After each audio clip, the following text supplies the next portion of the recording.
Welcome back. Ready for another deep dive? I'm ready. All right, let's jump in. Today we're talking about something that's really shaking up our understanding of early Christianity. Oh, yeah. Yeah.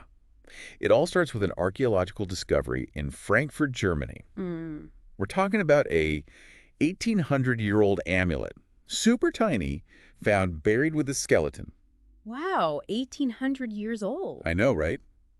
And get this, it could actually rewrite the timeline of how Christianity spread across Europe. Crazy. So tell me, where exactly was this amulet found? It was discovered in the Hillmanasse Cemetery in Frankfurt, Okay. specifically in a grave dated to the 3rd century CE. 3rd century, that's significant, isn't it? Yeah, it is, because it's much earlier than scholars thought Christianity had made it that far north. So this little amulet is really pushing back the timeline. It really is. Yeah. But there's got to be something even more to it, right? I mean, why is this one little amulet such a big deal? It's not just about the age, it's what's on it. The inscription. That's right. See, most amulets from this time period would be in Greek or Hebrew. Makes sense. And often they'd mix Christian beliefs with, pagan or Jewish traditions. So kind of a blend of what was around? Yeah, exactly. But this amulet, it's different. This one is in Latin. Huh. And the content is purely Christian. So no mixing and matching this time, purely Christian. Exactly. And that is really rare for that time period. I see. So this is already breaking the mold. It is. And it suggests a level of sophistication and a depth of theological understanding that was totally unexpected for a 3rd century Christian community. You're talking about 3rd century Germany. That's right. What was then a Roman frontier town. Okay, so let me get this straight.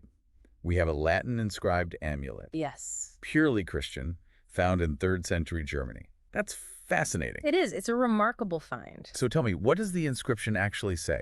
Well, the inscription begins by invoking Holy Titus, Holy Titus. which is intriguing in itself. It is. But then it includes the phrase Trajan. Trajan, I don't know that one. It means holy 3 times. Hmm. And here's the thing, this phrase, it's not seen until texts from the 4th century. Wait, so they're using language, theological language, a whole century before it was, common? Exactly. That's what makes this amulet even more significant. Wow.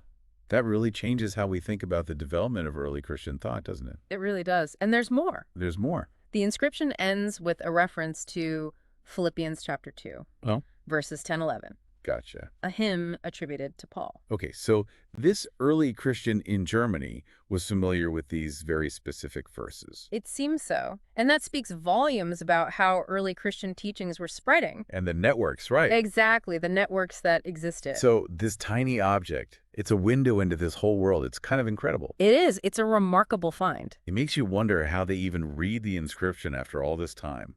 1,800 years in the ground. That silver must have been super fragile. Oh, it was incredibly delicate. They couldn't just unroll it. That would have been too risky, might have damaged it further. Yeah, I can imagine. Yeah. So how'd they do it?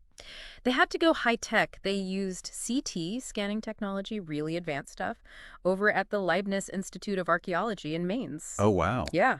Through high-resolution scans and 3D modeling, they were able to, digitally unravel the text. Wow. So this tiny piece of silver has not only survived all that time, but has been brought back to life with cutting-edge technology. It's amazing what they can do these days. It is.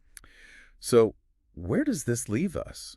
We've got this unique amulet, an early Christian community in a very unexpected location, and a lot of questions about how and when Christianity actually spread. Right. So we've stumbled onto a historical mystery. Yeah. Tell me more about amulets in the 3rd century. What were they for?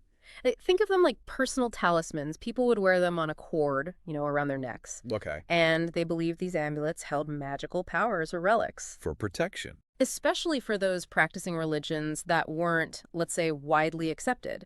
It gave them a sense of comfort, security. So this amulet, it's not just an object. It's a glimpse into the life and beliefs of an early Christian living in a world that wasn't always friendly to their faith. Exactly. It's a powerful reminder that history is made up of individual stories. It is. And experiences. And this one is challenging us to really rethink what we thought we knew. Absolutely. About the spread of early Christianity. And about the Roman world, how complex it really was. Exactly. It really makes you think, this amulet, about how Christianity actually spread, you know what I mean? Like, we always hear about this one narrative, Right. but this little amulet, it's like, whoa, hold on, maybe there's more to this story. Yeah, exactly. It really highlights how much we still don't know about early Christianity. It's true. Like, if it was already established in Germany, this region, by the 3rd century, well, then we have to rethink things. Rethink how it got there, you mean? Exactly. Was it trade routes? Could be. Or military movements? Yeah. Or maybe, personal networks. Like people just talking to each other, sharing ideas. Exactly, exactly.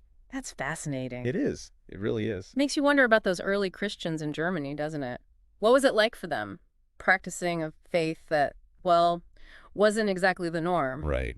Talk about challenging. And rewarding, I bet. Oh, absolutely. This discovery makes you think about the whole social dynamic, Yeah. Maybe there was more, coexistence, a blending of beliefs than we initially thought. Interesting point. After all, they found the amulet in a typical Roman cemetery. So